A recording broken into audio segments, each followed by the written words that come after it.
show. What do we want? Justice! What do we want? Now! What do we want? Justice! What do we want? Now! Who are we? Hey, court! What do we want? Justice! What do we want? Now! The people! People united shall never be defeated. United will never be defeated. The people united will never be defeated. The people united will never be defeated. The people united will never be defeated. The people. Stand right out of my head 'cause I'm out of sight. Oh, Glendora, I want to see more of you. Last night and so they did some change. Okay, let's edit the last 2 weeks' information that you should have, that NBC, ABC, and CBS and Fox News do not give you. Folks, here is a conversation I had with Elena Sassauer. She knew that Wesley, who was a candidate to go onto the Second Circuit, the Fed rights at any time, okay? The law further goes on to say, and that it's the judge's responsibility. It's the judge's duty and responsibility, and this is case law, that she should not be forced to surrender any right or liberty due to her lack of experience. There was no issue here But as see, far as lack of experience but or the knowledge thing is, per se. he had no right proceeding once the subpoenas weren't issued. In my opinion, okay, and other law professionals, once the defendants, the prosecution's witnesses showed up and you had issued subpoenas to them, and they sat down and told you that not only had they not provided discovery, but they had failed to bring any of the documents with it, the judge at that point should have dismissed the hearing and ordered discovery. Well, I mean, that's procedural 101. I had made a formal motion to enforce my discovery rights. The judge allowed the prosecution to disregard its production obligations and to pretend that there were no outstanding discovery issues, which was an out-and-out lie, and I mean a falsification of the record of my rights. But obviously, when you go to trial, you are entitled in advance to discovery, and I had additionally, as you have correctly pointed out, served subpoenas which also required production at trial of documents. And what you had is the usual lawlessness by witnesses or deceit of witnesses. No, they didn't bring any documents. No, they don't have any recollection. No. It's all, they can't remember anything. They don't know anything. I mean, these are professional people. These are people. These are law enforcement officers. These are your, this is U.S. Capitol Police. If I get a subpoena, if I walk into a court and didn't have a subpoena, you know, I sat in a trial here in U.S. District Court in Greenbelt the other day, and the lawyer told the judge apparently the defendants had been issued subpoenas, but I had to stand up and correct the court because I knew for a fact that they had not been supposed to have subpoenas, but the judge didn't stop at that. He issued a bench warrant if they weren't there by 2 o'clock in the afternoon. Did I see this judge issue any bench warrants? Did I see him admonish these people? No, but truly, this had been the pattern pre-trial.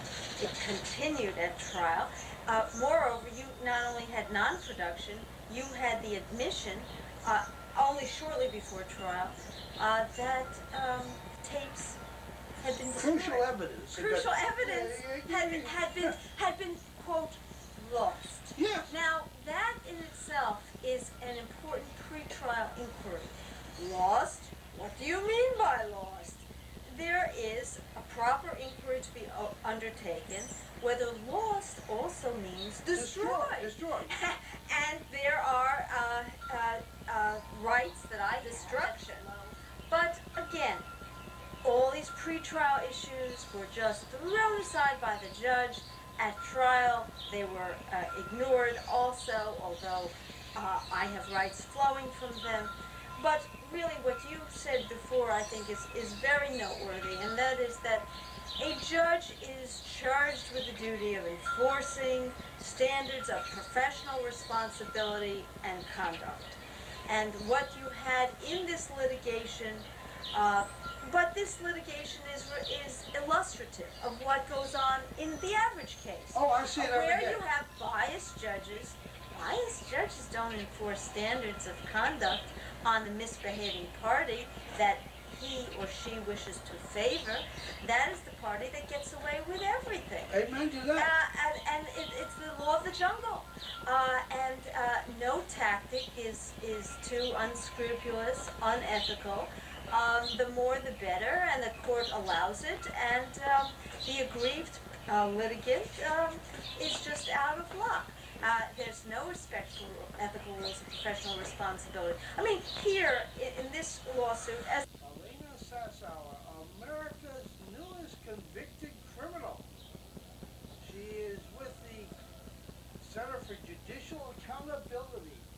Elena, it's a pleasure to have you here today. God bless. thank you so much for having me. How do you feel? You just came out of court and you're now our newest criminal?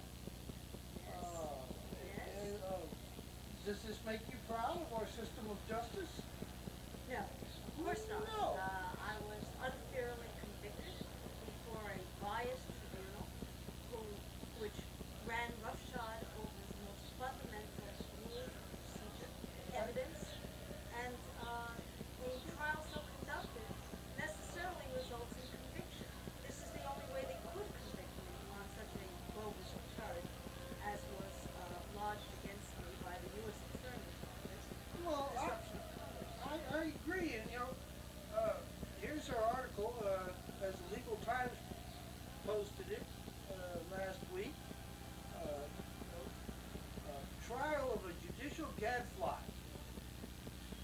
Unfortunately, the Legal Times misrepresented throughout the whole proceeding what was happening in the he's rewarded by Constitution, the laws. well, I'm You don't even sorry, have to get broad. but this is where you're at. I mean, Ethics. Again, let me see. Professional conduct.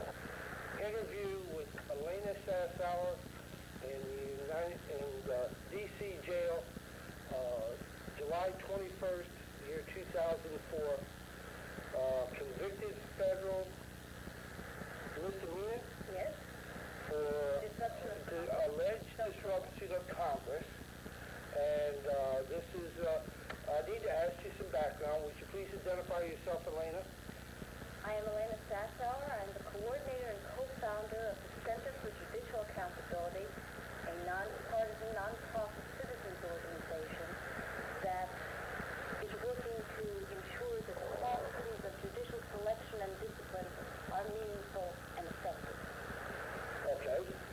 And Elena, I need some background. You were incarcerated after a sentencing hearing on June 28th. Is this correct? I was arrested and prosecuted on a bogus and malicious disruption of Congress charge. The purported basis was what took place at the Senate Judiciary Committee hearing of May 22nd, 2003. Okay, I have that documented already. Yes, And I agree with you. The Senate's own videotape confirms that you were arrested exactly 7 seconds after you rose up and said after the hearing had been gavelled closed, it took the officers 7 seconds to arrest you and march you back across in front of the camera. I agree that you were set up by Senator Chambers and other parties after my review of the tape and many other people's. But Well, let me just clarify that. What took place at the Senate Judiciary Committee hearing, as you have recognized, is not he said, she said. It's documented by a videotape. Absolutely. And the videotape shows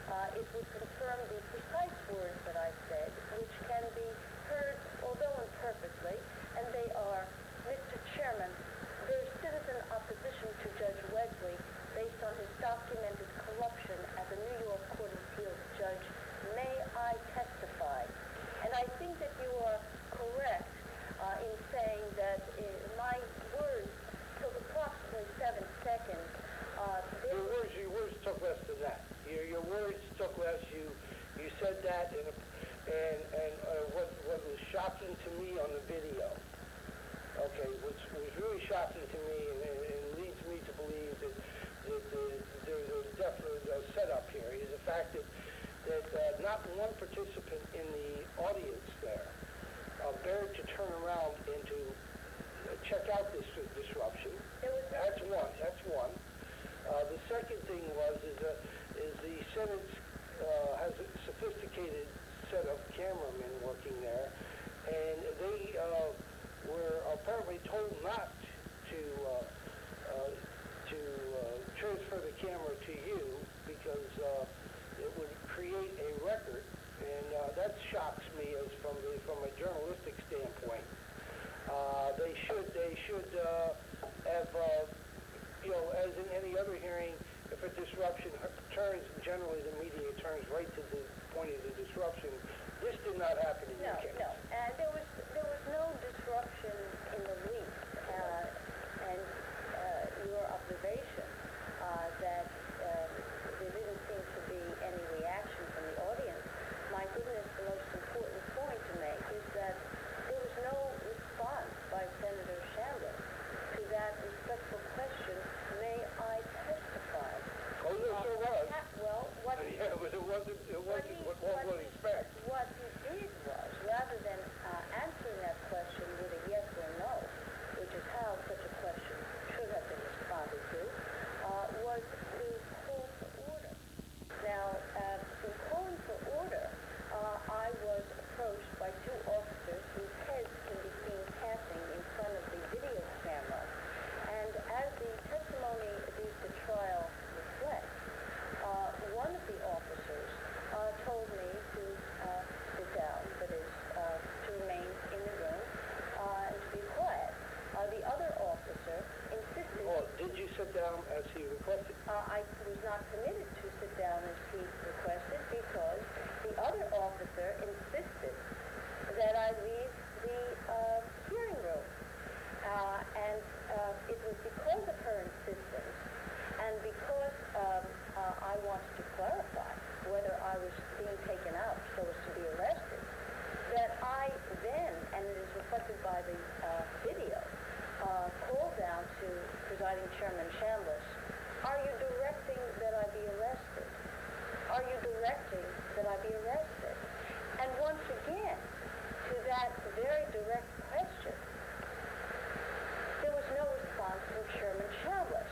Well, the officer, whose name is Sergeant Vignati, insisted that I leave the hearing room, which, of course, I did. Did they handcuff you before you left? No. Once again, calling out to Chairman Chambliss, are you directing that I be arrested? Oh, that's clear on the tape. And Chairman Chambliss would not answer that straightforward question. Now, I should identify that Sergeant Vignati, who took me out, who insisted that I leave the hearing room, upon removing me from the hearing room, she immediately proceeded to arrest me, to have me put in cuffs. And she was not interested in any of the facts or circumstances. Well, it turns out that Sergeant Vignati is an officer against whom I filed a police misconduct complaint in 1996. And she had a personal motive to arrest me based upon her vindictive desire to punish me for that series of substantial complaints that I filed against her and fellow officers in 1996. And, but I would like to point out to you that when you said that based upon the video, it was quite apparent to you that I was set up, what should be noted from the video is that once I was taken out, or perhaps I should say as I was taken out, or somewhere simultaneous, the video camera shows the face of Chairman Chambliss. And certainly when I am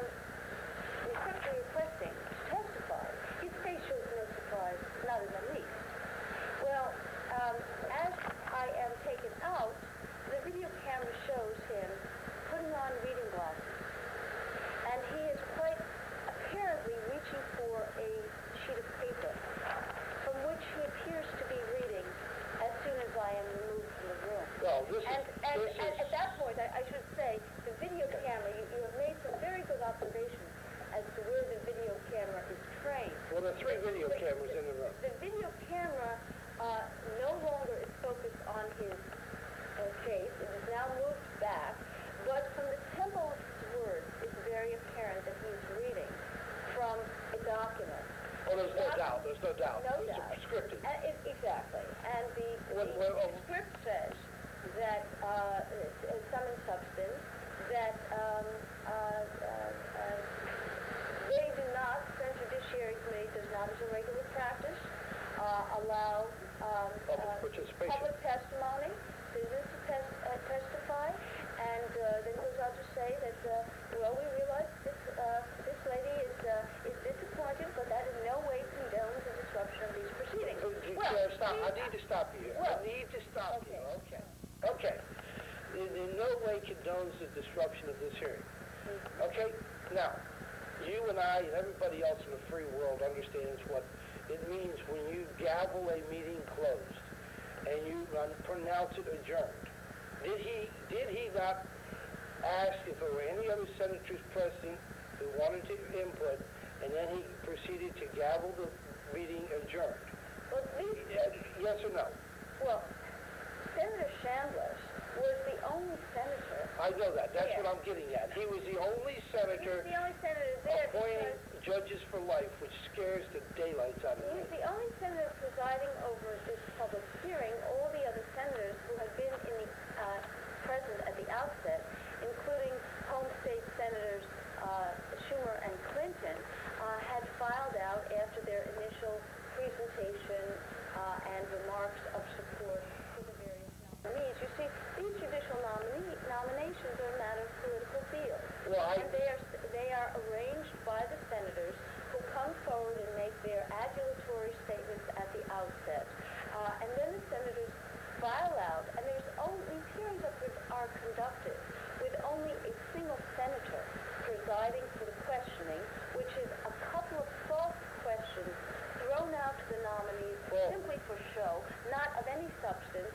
There is no inquiry by the presiding chairman whether anyone present wishes to give testimony either in support or in opposition, which had been done in years past.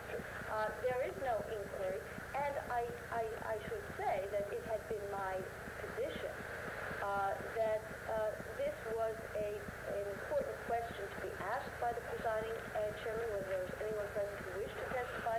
Certainly, the Senate Judiciary Committee was fully aware that I wished to testify, and that if the presiding chairman was not going to ask that question, I would ask respectfully if I might be permitted to testify. The point that I'm trying to make, though, is that rather than reading such a statement after I had been removed from the hearing room, the appropriate time to read such a statement, since Senator Chambliss had knowledge, the Senate Judiciary Committee had knowledge, that I was going to be respectfully requested to be permitted to testify in the event that the presiding chairman did not make such inquiry, the appropriate time to make such a statement, as we do not allow public participation.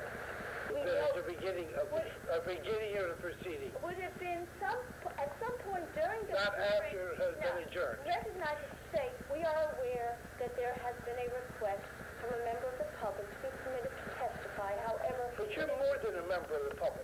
You are absolutely more. You are the head of an organization as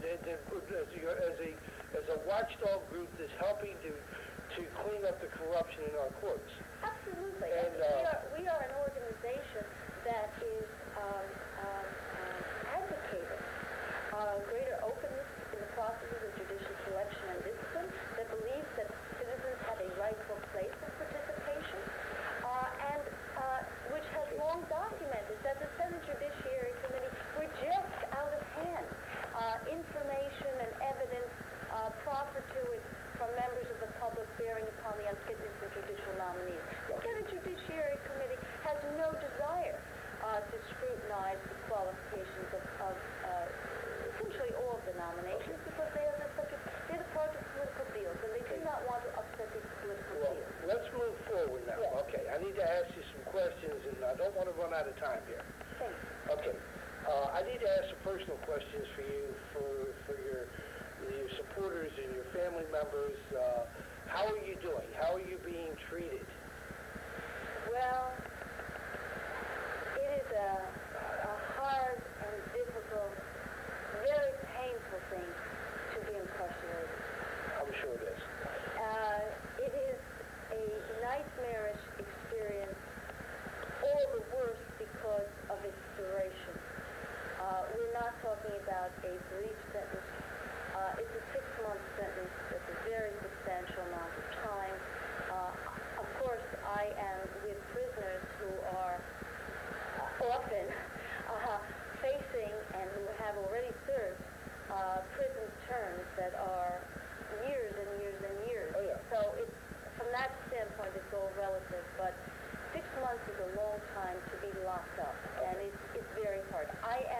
appears the facility is a well-run, decent facility, and it has good control, which is, that to me is a relief.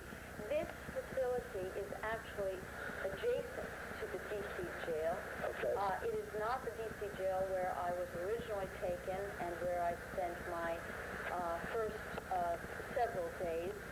That place is a hellhole which should be closed down immediately. Not only because of the physical conditions of confinement, but because of the abusive behavior, virtually uniformly, of the officers. This facility, the correctional treatment facility, which is adjacent, is run by a private corporation, and not only physically is a facility far and above in the D.C. jail, but there is a level of professionalism on the part of the officers that is really wonderful. You're treated as a human being and not as an animal. I'm sure your mother would be glad to hear that. But I want to say that I am fortunate that I have so many supporters who have written to me and have made known to me that they appreciate that I am standing up for citizen rights and public participation in federal judicial collection, that they are outraged as to what has taken place, and they want me to know, and I got one letter in particular written by someone, he said it was the wee hours of the morning, 2 a.m., and he wanted to know that he was busy on the internet, and there are a lot of people out there very concerned, working on my behalf, and I should know that my sacrifice was appreciated and I was not alone. Well, unfortunately, your mother said faxed me about 20 letters this morning, and then we had a problem with the fax machine, so I barely got this document out here for you. I just brought you in. Let me just say why your efforts, George, are so especially appreciated, because you are really the point man on the ground here in D.C. because this is a big country, and there are a lot of people who have been wanting to help, but they are very far away. And there's a lot of legwork that needed to be done, and I cannot begin to... American people deserve better than what has gone on the floor of this Senate over these last many hours. Thank you enough. You and the handful of others... George McDermott, welcome folks. Today we're going to be talking about the imprisonment of America's second prisoner of conscience, Elena Ruth Sassower, with the Center for Judicial Accountability, is now serving time in the D.C. Corrections Department 6 months for alleged disruption of Congress. This reporter was at the court during 80% of the proceedings, and I must say that what I saw was abominable, and it is now proven by 900 pages of documented evidence known as the transcript of the proceeding. Ms. Sassower was convicted for alleged disruption of Congress, which this clip will show was actually Congress was adjourned. But that did not stop a group of United States senators and their aides and agents within the Capitol Police from prosecuting this citizen for asking for a right to present evidence against a judge who had a known colored history in the New York Courts of Appeals. Elena Sassower, I visited her with her yesterday on the 28th of July, and she is in good spirits and wishes all of the viewers to know that what is taking place here will be brought to light eventually. I also was granted the permission on the 15th of July to do a interview in jail with this convicted misdemeanor, and to show that what has taken place here is nothing more than a frame-up of a citizen and an activist. By the way, an activist who has the citizens' best interest at heart, seeing that our nation gets good quality judges and that these judges are accountable for their actions on and off the bench, as we, as other citizens, are being held to the same standard. Imagine if there were no bombs. I hope someday you'll join us. Imagine if there was human rights for everyone. Imagine.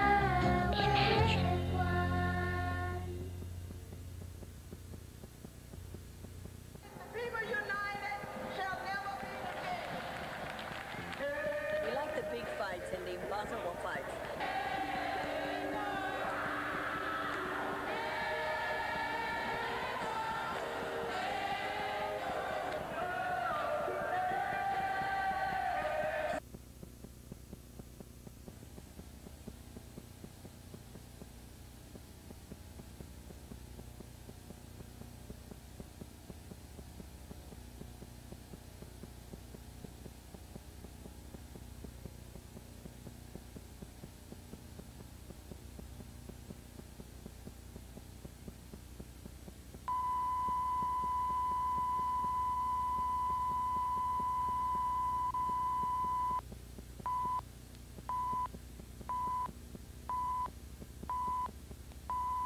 Ask them, coach of the local high school mock trial team.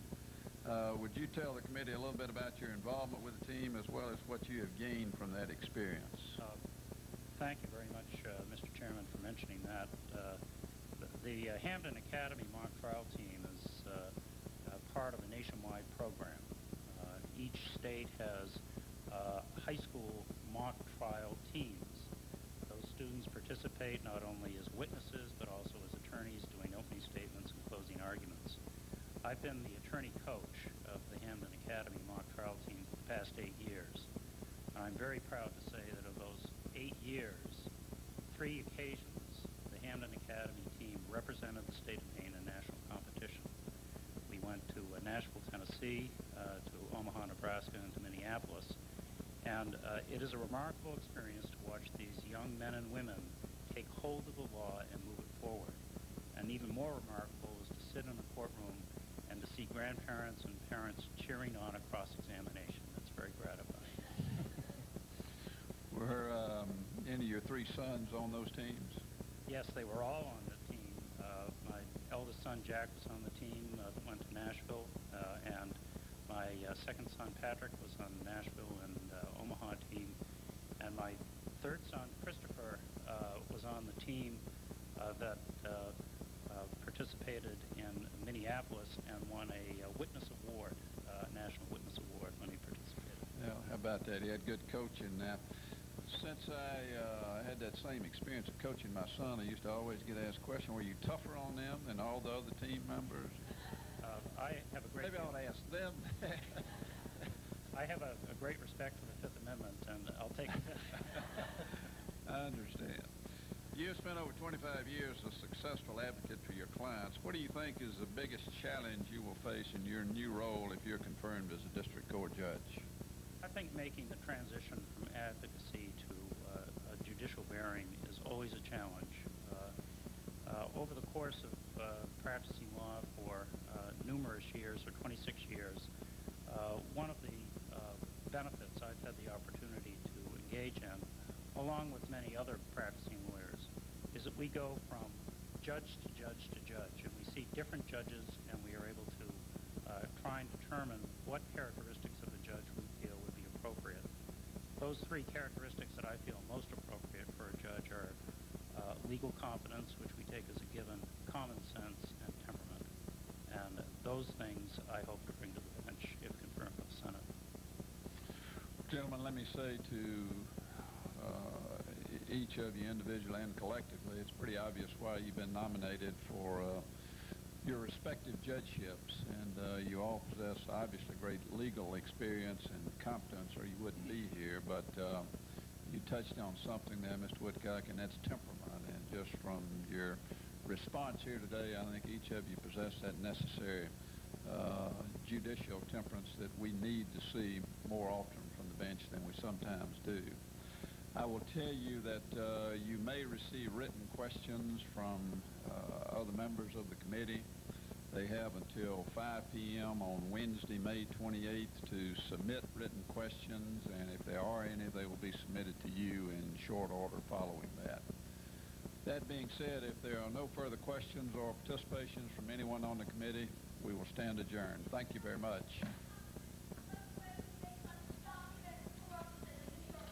I will issue a warning that we'll have order. The committee will stand in recess until the police can restore order. Everyone remain seated.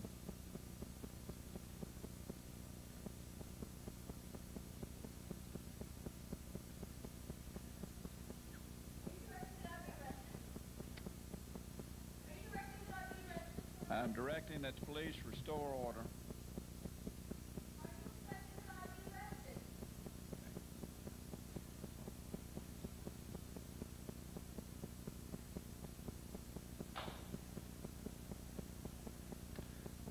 Outside witnesses are welcome to submit letters supporting or opposing nominees for the committee's consideration, but it is not our usual procedure to invite outside witnesses to testify either in support or in opposition to the nomination. I realize this lady is disappointed that she's not able to make any statements this afternoon, but her disappointment in no way condones any disruption of this hearing. Again, we'll stand adjourned. Thank you very much. Thank you, Mr. Chairman.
Hi there, everybody.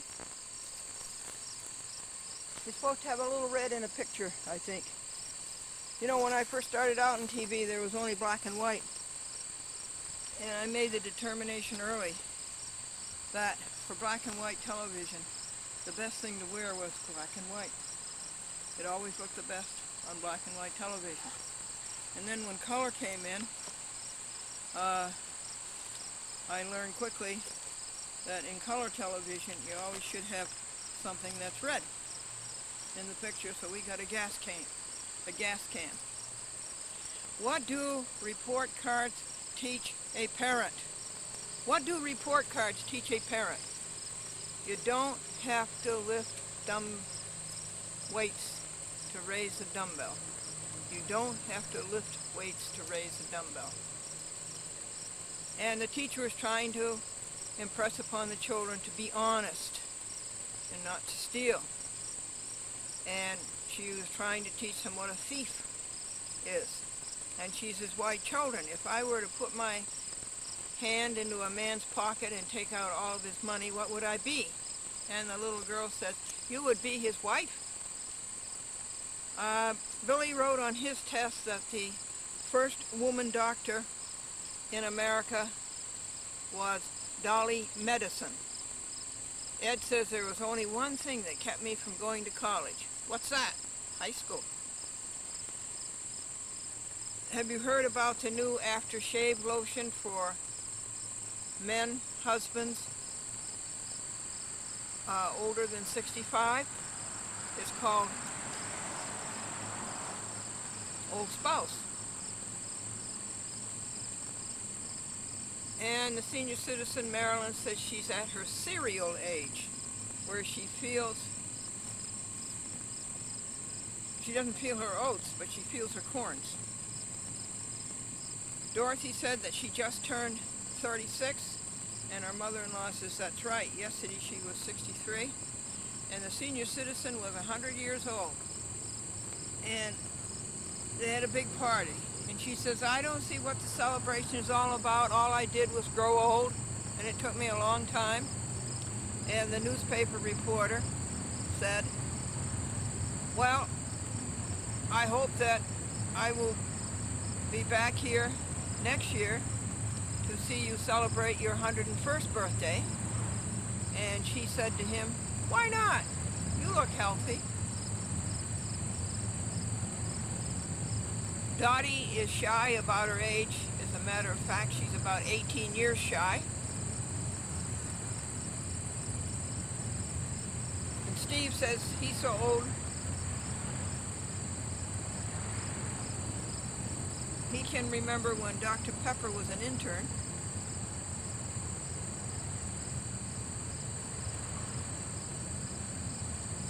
What's that funny noise?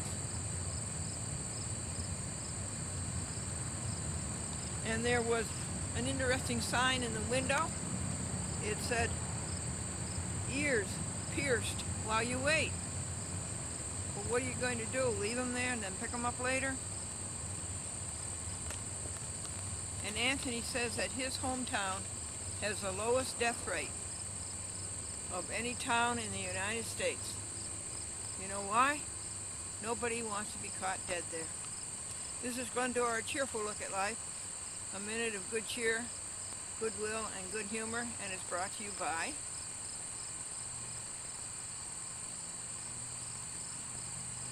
church was beautiful this morning. There were 3 baptisms. And the little baby was so cute, and then there was an older girl about 3, and then there was a young man about 4th grade. And it was very nice. And so we have 2 new brothers and a sister to look out for. Editing. Well, you know, yesterday morning, Saturday, I got up at 5, and at 5:30 a.m. I videotaped the support of Elena Sasshauer and read you the docket of how all of her motions were denied, and how miserably she was treated, and how revengefully she was treated, and how un-American it was. and she never did anything wrong in the first place. All she did was go to Washington, D.C. and speak up against a judge whom she knew to be bad for the federal bench. That's all she did. And when she did that, she uncovered a brew of evil. And then all the evil came out and attacked her, and as a ring, put her in jail. Well, at 6:15, I started the editing, and guess what, folks? There were 13 half-hour programs, and it took from 6:15 in the morning until 6:45 at night to do those 13 programs. And then I wanted to get George McDermott's programs onto the internet. And so I did about 3 of his programs and cleaned those up. They've been hanging around for a couple of years. And then Nick's interview of Glendora, Nick came from Los Alamos with Greg and Kathy to do an interview of Glendora. It's long, it's about 2 hours. But these are the outtakes. And so those have got ready for the internet. Now you'd think that was enough because it wasn't over until 1:45 in the morning. That's how long the editing took, about 19 hours. And guess what? This morning we want all of the Elena Sassower support to go to DC TV. So this morning before church we made a 2-hour tape on Super VHS, which is very expensive, $13 a tape for DC TV. And now what's the next job? Another DC TV tape where we will put on Super VHS the docket of Elena Sassower. So mistreated. But as I've told you before, I think it's a great call, and I think she's very honored. And she was called because she's so capable. She's so able. Her dynamics and her knowledge of the law and her ability to write legal papers and her ability to make motions for the things that she should have been granted. So she's expertly equipped to do this job. I want to tell you a sad story about a family who lived in a house that goes way, way back to the early 1900s, and they lived there all their lives, and there were 2 daughters, and the one daughter had a job in Manhattan, but then her father got sick, and so she came home and took care of her father, and the father died, and then her mother got sick, and when the mother died, the daughter took care of the mother, and the mother died. And then her younger sister fell on the floor, and they didn't know how to, she didn't know how to get her up, but she would feed her on the floor. And finally, they had to call an ambulance and take the younger sister to the hospital. And the younger sister never saw home again. See, this home is all that they had. And then the house was condemned by the county, so they wouldn't let them live there anymore. The sister went to Barnwell Nursing Home, and then the daughter, the older sister, went into an apartment that was social services, but then she started paying for it herself. So when they condemned the house, she lost her star protections, which lowered the taxes so, and now the older sister and the older sister now, she can't afford to pay the taxes, and she's afraid, and they put her in Barnwell because she went out shopping and she fell, and they put her in Barnwell, and she's never seen her home again. This is terrible, honey. This is terrible. This is awful, the way things go. And there's cats involved, and somebody's having 2 of them neutered, and I said I would pay for the other ones. They think one is neutered, or they took one down and the kitty had been neutered, and they have another one and they think it's been neutered. And so I said I would help. I would pay for the neutering. I paid for the neutering of 10 of my neighbor's cats in Chatham. So what do we do in that situation? We need your help. Think of something and call me. I asked if the person who told me about this, I asked if, well, see, this person that told me about it got her groceries for her when she lived there, and then she doesn't know what, my friend who told me about this doesn't know what's going to happen to that house. And if the sister can't pay for the taxes because of losing all of the STAR benefits. So I said, I know who's going to get the house. It's going to be Barnwell Nursing Home. That's who will get the house. That's the way those terrible things turn out. So I invited my friend and her, the sister, to go to lunch someday next week.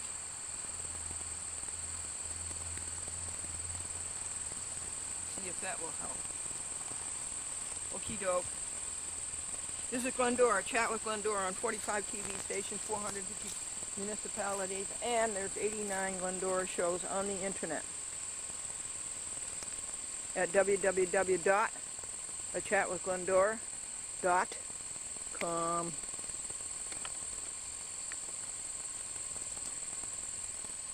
Mary Ramage's neighbor has a little cat and we named it Squeaky.com.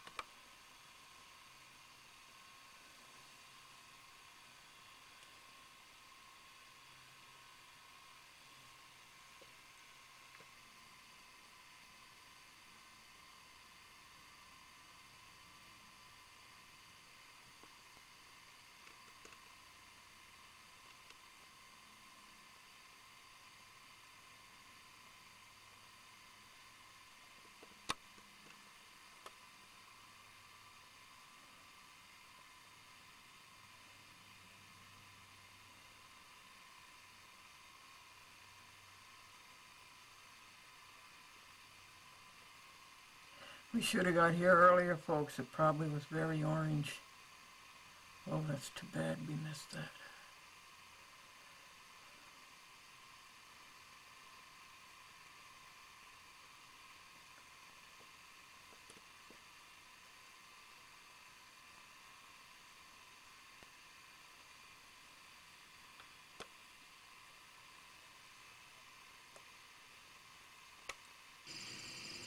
I think it's a dumb thing to do, folks. I'm sitting out here in the middle of this 3-acre estate, just sitting here in the moonlight, the way a person sits in the sunlight. So come and sit with me. Is that a ring around the moon? Can you see if that's a ring around the moon?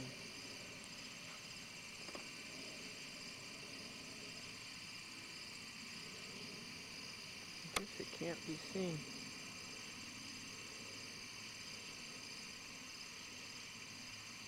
I should have Pat Brady here.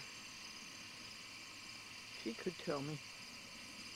Is there a ring around the moon, Pat? A long ways away from the moon. So folks, tell me how you are. What's going on in your life?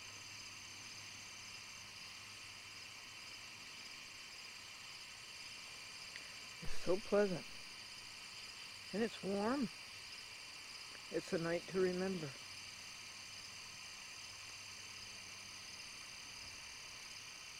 Oh yeah, and mosquitoes too.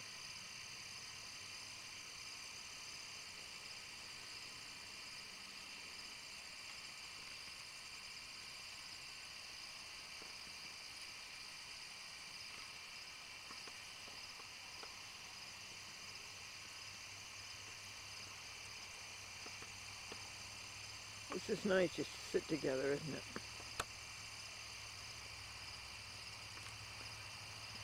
It's like going to ride in the Lincoln.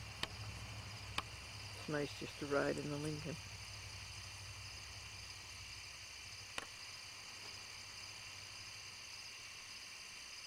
That cloud has been creeping around for a long time.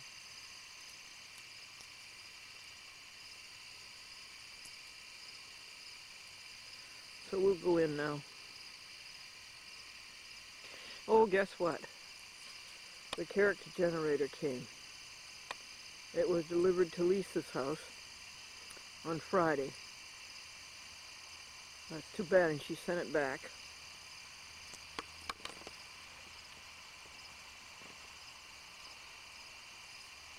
And so UPS delivered it again today. The kids were playing with it, and they opened it up, and they saw Glendora's name on it, and Lisa was kind enough to bring it down to me.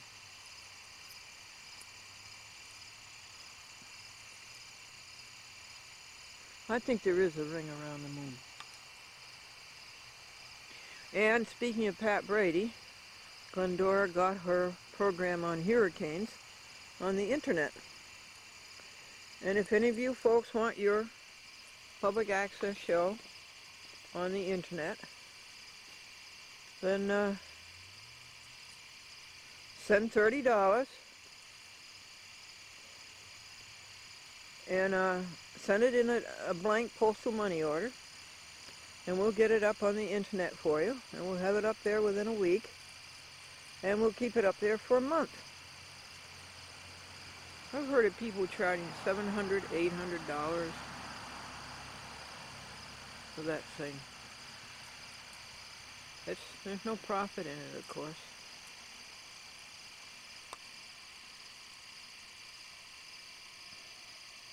But I would like to see you on the internet if you're a public access producer.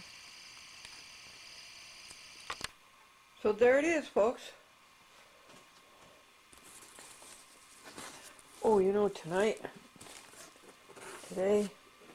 Omnibus 23 really moved along. We've done about 6 or 7 defendants. In fact, we've done the first page. We're on the second page. High Resolution EC Titler. It costs $335. This stuff is a nuisance. It gets all over the place.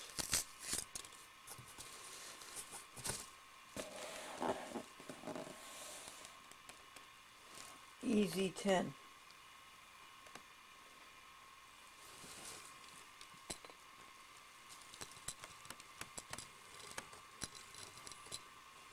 Would that be fun to learn how to use that? You know what I mean by titles, graphics, you know, words on the screen. Remember all the words I used to have on the screen when I edited at Lindbergh? I used to fill up the whole screen, superimposed. Charles Dolan makes $3 million a year by the proxy statement, and then he asked for a rate increase. Is this an opossum?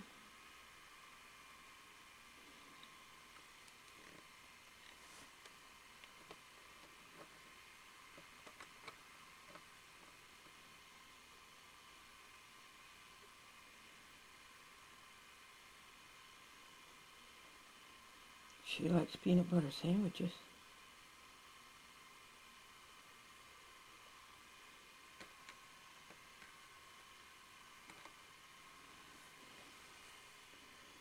And she likes fig bars.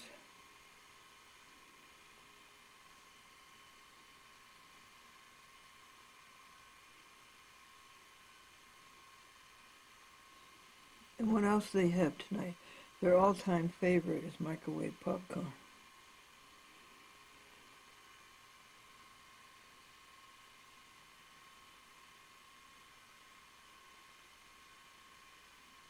Now we were out there sitting looking at the moon. It's a rock, like our Earth is a rock, as our Earth is a rock. But our rock has soil and water and oxygen.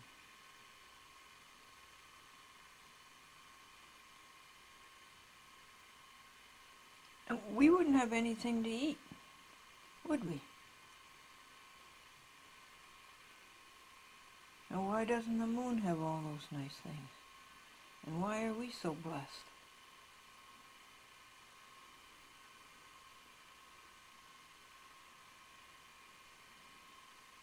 Well, it's a joy to see these animals so happy.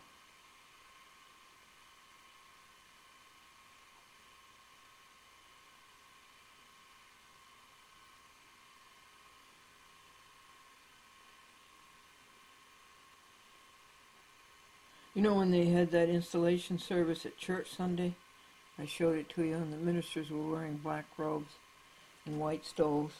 And I told them they looked just like my pet skunks.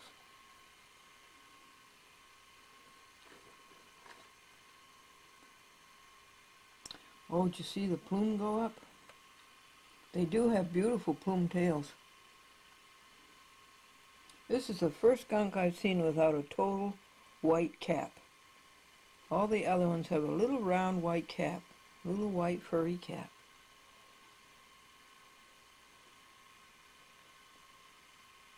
What is she enjoying? A fig bar. It takes her a long time to eat one fig bar.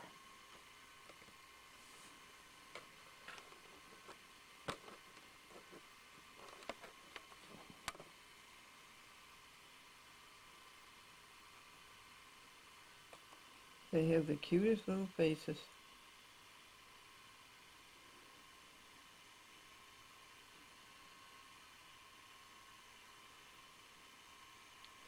Well, good night, everybody. We made them happy.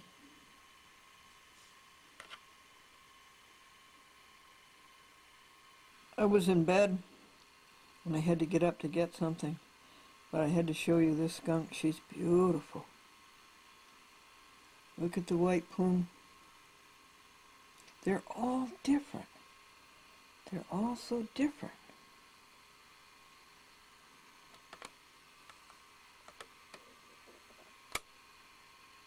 She got her head in a bag of popcorn.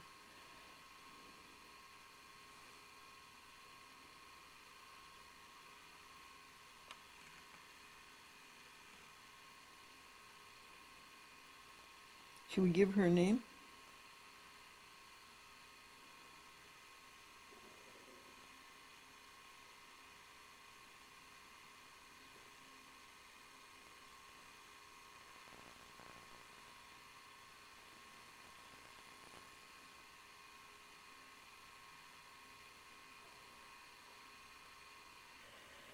George McDermott reports that the number 2 lawyer in Washington, D.C. has heard about Elena's case, has looked at it, has found a myriad of things wrong and illegal, and says that he will take the case pro bono. And that has started to churn. Here is George McDermott.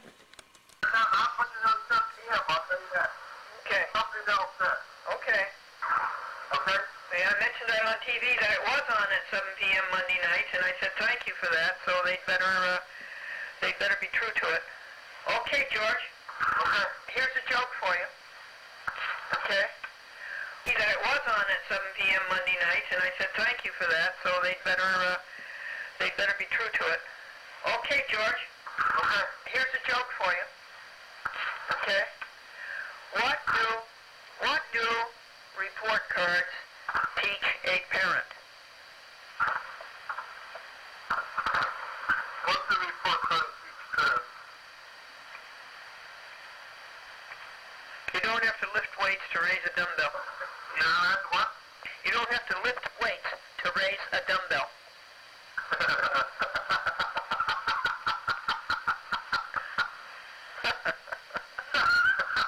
That's pretty good. I don't have that one. Well, thank you for all that you do. I can't thank you enough. I'll be in touch with you soon. You've got a lot of mail coming down. Okay, then. And again, I pray that Patricia McDermott be whole, happy, and healthy. Amen. Amen to that, too. Take care. Folks, you see those 2 bowls of water? That's how much it rained last night and today. It's good though. We had 9 straight days of sunshine. But that's a lot of rain, isn't it? What would you say it is? 2 inches, 3 inches? 3 inches, would you say? See, the first bowl and then the second bowl, I started when the first bowl filled up. I thought it would be nice, folks, to call UPS and to say thank you for delivering the package. It's a little machine that puts words on the screen, so it'll be easier for you to understand what's going on here. Let me show you the great big box it came in. Right here. Great big box. And this was its package. First I read the outside of the package. It's very interesting. And I'm reading the directions now, and here's the machine that puts letters up on the screen. And these are the instructions. So, first time in my life, I'm reading the instruction book before I touch the machine. It's only 12 pages. And it's in colors, isn't it nice? So I'll talk to you more about that. So I thought it'd be nice to call up UPS and say thank you for getting it here, because I messed it up in several ways. Yeah, I received it. I can't just find that number for you right now. That's okay.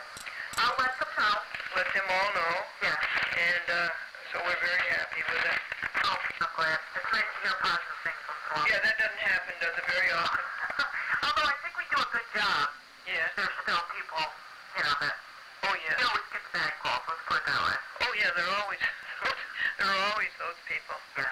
Yeah. Did you know the computers are in the Bible? No, I didn't.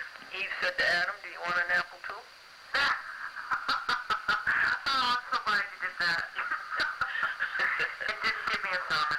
That was a good one. Okay. Have a wonderful day, and thank you very much for calling. You're welcome, Christine. Okay. Bye. Bye-bye.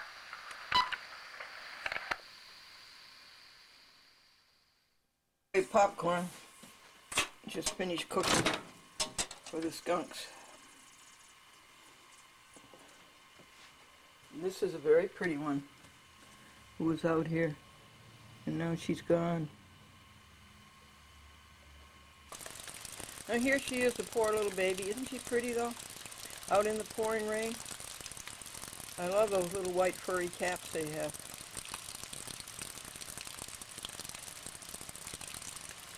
She has a little black going down her back. And here's some food for her. Pig bars and vegetarian rice, vegetarian chicken, and microwave popcorn.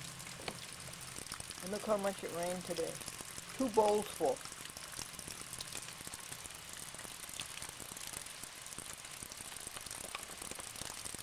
That's too bad she's out there in the pouring rain. But they are so pretty, and they're all so different. Doesn't seem to bother her. How do they stay so white? With this rain, that's no problem. Remember last night, the moon was full and we sat outdoors and looked at it? That's all right. We had 9 days of perfect sunshine. We need the rain.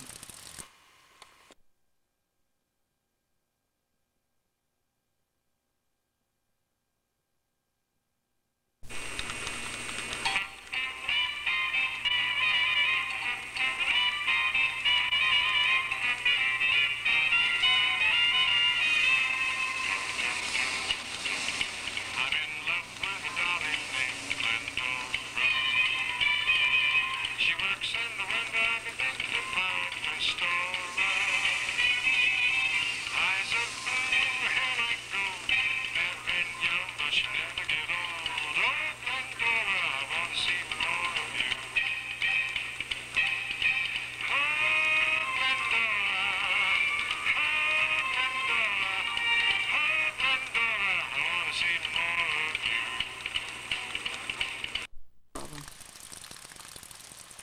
Remember last night the moon was full and we sat outdoors and looked at it? That's all right. We had 9 days of perfect sunshine. We need the rain. This is the telephoning that's going on, folks. 30 calls today. And